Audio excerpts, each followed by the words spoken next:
Thank you very much. Thank you for inviting me to Denmark and to Copenhagen.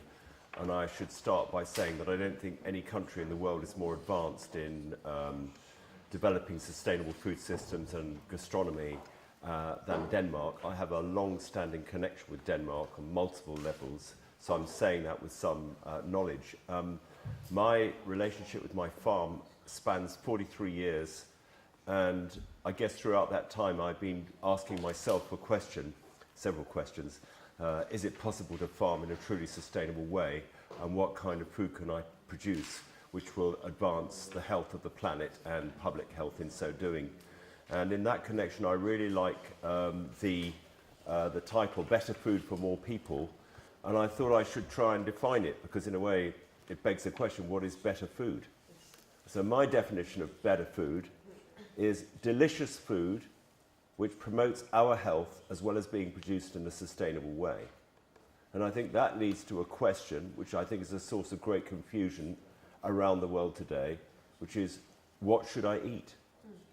And because there's so much confusion, that just adds to the problem. And I want to add to it further by saying, I think the answer to the question needs to be linked to another question, which is, how should we farm? How can we eat in a way which links our diets to our own health and to the products which can be produced in a particular region or nation in the most sustainable possible way? And I don't think that link has been made enough, and it needs to be made more. And in that connection, what is Denmark producing today? And how much is this linked to the emerging sustainable food movement and to gastronomy? And flying in over this island yesterday, I saw grain farms, not very many animals, because all the animals, or a lot of the animals, are pigs, and they're in sheds. And the most affordable food for consumers in Denmark, if you take apart the growing section of the population that the Minister mentioned this morning that are prepared to pay more for delicious gastronomy and sustainable food, is industrially produced pork. And the Danes, of course, couldn't possibly eat all the pork that you produce because I think you export 90% of it. And it's a major source of your GDP. And anybody know what percentage of the Danish GDP industrial pork is? Is it 10%? No, it's 4. It's more. No, it's 4. 4%. And then you add that to all the other industrial farming, and it's a significant percent of the Danish GDP. So there are lots of reasons why the Danish food and farming industry won't want to change that. And yet, unless it is changed, you can't get more people eating better food, because the predominant system of agricultural production relies on that intensive model. And why is that the case? Why is it that that kind of intensively produced food is more affordable than the sustainable alternative? I have a form here. I spent more than 20 years heading up the Soil Association, developing a market, a niche market for organic food. And I've come to the conclusion now that the whole of agriculture has to become more sustainable. We can no longer look at gastronomy and niche organic markets. We need to mainstream this. And I just want to spend 1 minute looking at why it is that intensively produced food, pork, appears so affordable. It is because the farmers are not responsible for the damaging consequences of their system. Essentially, intensive pork production and grain production are extractive industries. They're relying on non-renewable inputs produced from all over the world, including, of course, grain in South America. And the damage done to climate change, to soil degradation, and to pollution and to public health does not appear on the price of the grain or the pork, as a result of which there's an illusion of affordability, when in fact the pricing system is dishonest.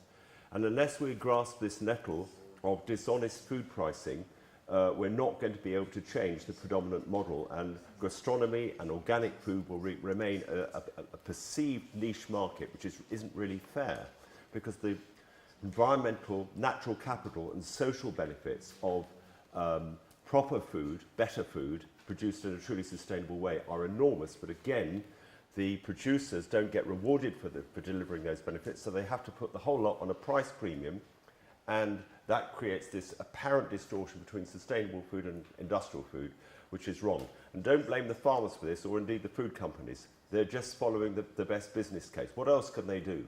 I've got a day job, I can farm in a different way, but most of the sustainable farmers have to supplement their income or rely on a minority of the consumer market that are prepared to pay a significant premium for the products.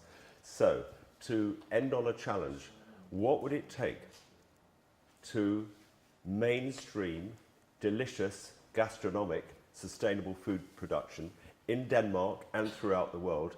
What food will we have to eat which would be linked to the productive capacity of those farms? Well, we certainly wouldn't give up eating livestock products. We would give up eating intensive pork altogether. We'd give up eating intensive chicken, and we'd pay a lot more for properly produced pork and chicken. And of course, the pork would eat waste from restaurants, which is illegal at the moment, because that would all change. Paradoxically, we'd eat quite a lot more red meat from lamb and beef. Millennials haven't got that message. They think that beef and lamb are bad because they're responsible for emissions and climate change. In fact, grass-fed red meat is part of the solution, not part of the problem. So a truly sustainable diet would have red meat from grass-fed ruminants and dairy products from grass-fed ruminants, hard, expensive chicken, expensive pork produced only naturally from pasture, outdoor-raised pork and poultry, lots of vegetables, and the grain wouldn't be fed to animals anything like so much. It would be going into the system to feeding human beings. In order to do that, we need a new vision for the Danish pig farmers to give them a source of income and to replace the GDP that is coming from the pig farming at the moment. That's a big issue for Denmark. We need policy measures from the Danish Parliament, both carrots and sticks, which enable the farmers to move in that direction and not lose money. And that might mean, for instance, just one example, a nitrogen tax, because nitrogen, probably the whole thing turns around the use of nitrogen fertilizer, a kilogram of which costs about €1, I think, and gives the farmers about €3 worth of economic benefit. But the European Nitrogen Assessment has calculated that the cost of using the nitrogen fertilizer is at least €3, and maybe as much as 9 or 10. So if you tax nitrogen fertilizer in proportion to the damage done in terms of emissions, pollution and public health, you would wipe out the business case for its use, and then you'd force a return to sustainable agriculture. Then you need a massive education program to support this new vision, combined with the policy measures that the Danish Parliament and others would have to adopt to encourage citizens acting as consumers to eat the products from truly sustainable food systems, and then we'd all be in paradise.